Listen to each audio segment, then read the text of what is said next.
So I kind of assume that there's a lot of people that had the same questions about Disney World that I did up until very recently. You know, questions like, does it feel safe? How are the crowds actually? And is it worth going right now with some of the restrictions on the parks and attractions and whatnot? So I figured I would go and talk about my experience recently and give my whole outlook on what it's like and try to answer some of those questions for people who don't live next to the parks and aren't going to be able to go there with extreme regularity.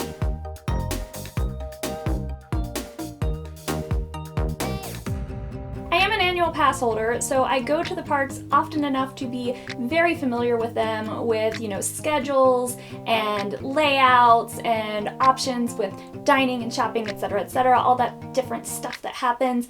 But I do live in Pittsburgh, so I'm not one of those people that's there like every day or every week. It's every few months for me. So I do have a very different experience with Disney than a lot of the regular Disney Instagrammers and influencers and whatnot. Everything I had been seeing about Disney from the actual Disney company itself and from influencers that had been there, it seemed like they were being very safe. So even though I have been a little nervous about the virus, I felt like once I got into the Disney bubble, I was going to feel perfectly fine. I was a little more cautious and a little more nervous about the airports and the flights to and from. So that brings me to my first question: did I feel safe? Once we got to MCO, things were a little bit different than they typically are. If you're familiar with the whole Magical Express process, it's a little bit different right now. Usually Magical Express will get your bags from baggage claim and send them right to the resort, so you don't have to go to baggage claim, you go just directly to Magical Express. But that is not the case now. We landed in the A terminal, so we had to go down to the A terminal baggage claim, wait for all of our bags, get all of our bags, then go back up across the whole airport and go down in the B side to the Magical Express. At which point I saw the longest line I have ever seen by far for the Magical Express. Normally we come down that main escalator and then you walk all the way down to the end of that hallway past all the different car rentals and whatnot, and then they scan your Magic Band for the first time. The Magical Express line was almost all the way back to those escalators, so if you're familiar with that, that is a long, long line. But it was all socially distanced and people were pretty well adhering to that. Some people had actually more than 6 feet. So even though it was a long line, it moved pretty regularly, moved pretty smoothly, and we I think waited maybe 25 minutes. So not too bad, but it was just crazy to see that line so long. Another new thing that I thought was really interesting is after they initially scan your Magic Band, they tell you which line to get into to go to your resort. So we went into our line for the Polynesian because that was our first resort of this trip. And they got us to the top of the line, scanned us again, and determined how many people were in our party. Yes, we're all here, yada yada. And then they actually assigned us a seat on the bus. We were told, okay, you're in bus number 42, row 16, which I've never had that before. Usually they just tell you what bus you're on and you go and pick your own seat on the bus, but they actually did assign where we were seated on the bus so that they were staggering the rows and the across the aisle. So you'd have the front row on the left, but then not until the second row on the right, etc., down the back of the bus. And that was really interesting to see that they were assigning the seats like that. She even had a printout with dry erase markers, and she was marking off the seats that were full. In order to try to be safe, I took a ton of masks. I mean, we took a lot of masks, enough for us each to have 2 or 3 masks per day, lots and lots of masks. And we also took a ton of hand sanitizer because I know like Disney is kind of gross and grody when you think about all these sticky little hands touching everything sometimes.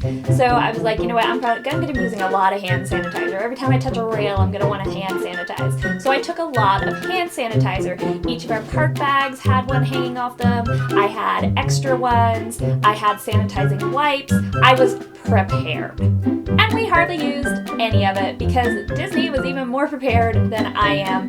Like every entrance and exit, every elevator, every park queue, constantly there were hand sanitizing stations that were filled regularly. So I definitely did find a few that I would go to use one and it would be empty, but they almost always were in pairs also. So if you tried the one on the left and it was empty, the right one was there. And I saw several cast members throughout my trip that specifically they were working on filling the sanitizers. I saw this one woman while we were eating lunch in the American Pavilion, and she literally had a cart full of like gallon jugs of hand sanitizer, and she was getting ready to go fill up the sanitizing stations.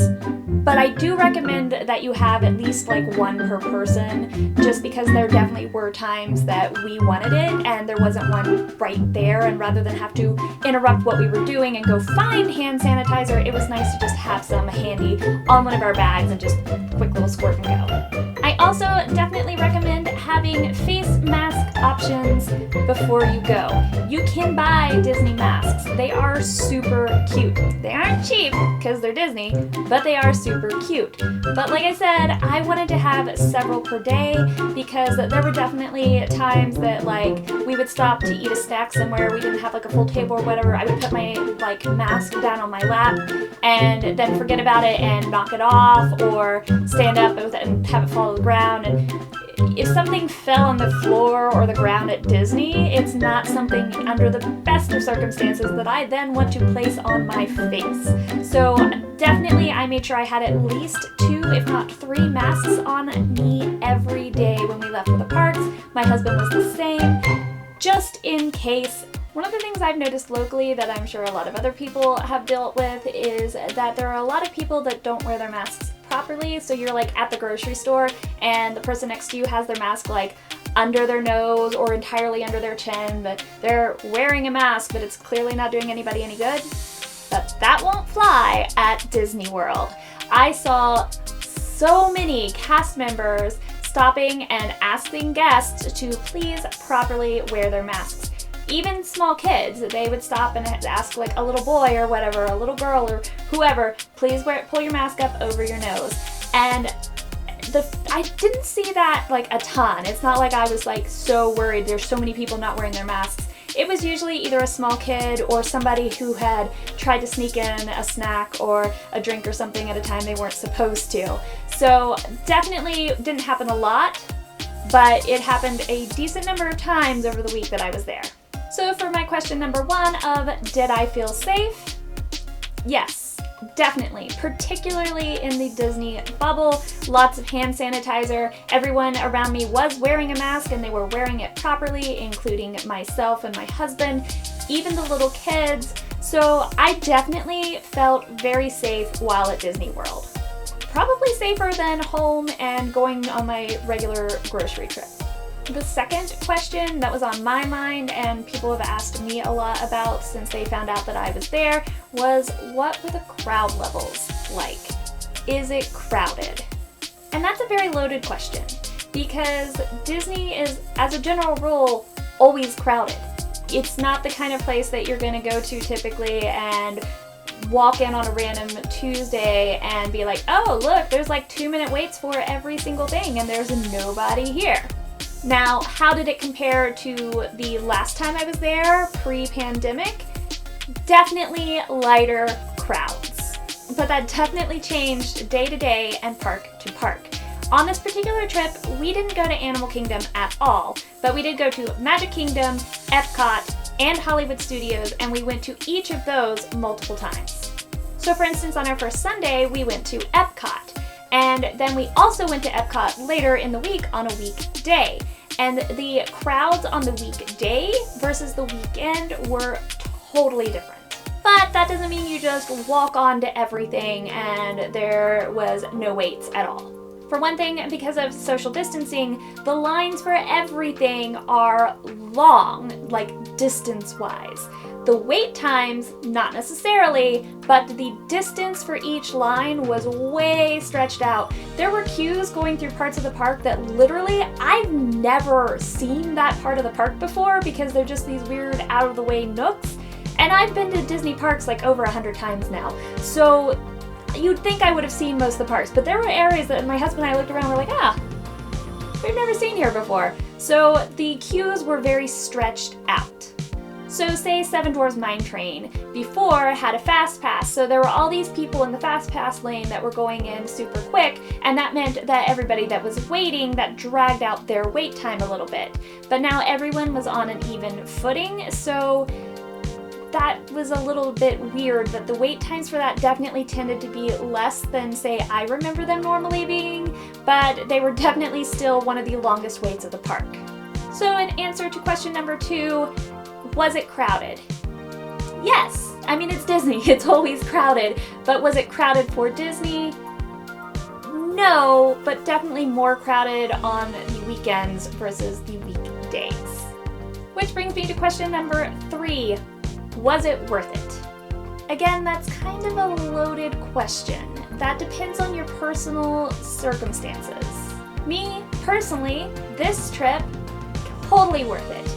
I now can say in 10, 20 years, that year 2020 when you had to wear a mask all day at Disney, I was there. But if you are that person who thinks you're only going to go to Disney once or twice in your lifetime, I'd maybe wait a little bit longer. They're changing everything constantly, like park hours are changing at the drop of a hat, things are opening and closing all the time. I mean, you would get into the line for Mickey and Minnie's Runaway Railroad in the morning and you would get in here and the line would have this path. So if you're not going to be going back for a very long time and you're looking at like your first trip or a very special trip, personally, I might wait a little bit longer. But if you're someone like me who's been a bunch of times and you go fairly regularly, I think it could be worth it for you. And know that there are certain things that are not happening, so if your favorite things that you only go for are character meets and fireworks and parades and a specific restaurant that's currently closed, okay, you probably don't want to go now because none of that's happening. If you enjoyed this, remember to like the video, subscribe, and ring the bell for notifications every time I upload a new video. Have a beautiful day, and I'll see you next time.